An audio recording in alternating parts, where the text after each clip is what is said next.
السلام علیکم ورحمۃ اللہ وبرکاتہ۔ یہ جو میرے پیچھے جو کھیتی ہے، یہ کھیتی گیہوں کی کھیتی ہے، گیہوں کی پتیاں ہیں۔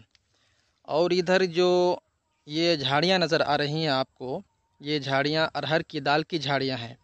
تو یہ دونوں چیزیں کھانے سے ریلیٹڈ ہیں۔ تو آپ کو چلتے چلتے اسی ویڈیو میں ایک حدیث سناتا چلوں، سماعت فرمائیں۔ نبی اکرم صلی اللہ علیہ وسلم کا پاک ارشاد ہے کہ آپ علیہ الصلاۃ نے ارشاد فرمایا کہ جب تم میں سے کوئی شخص کھانا کھائے تو اسے چاہیے کہ اپنی انگلیوں کو اچھی طریقے سے صاف کریں اور اپنی پلیٹ کو بھی پاک صاف کریں۔ یہ کھانے کے آداب میں سے بھی ہے۔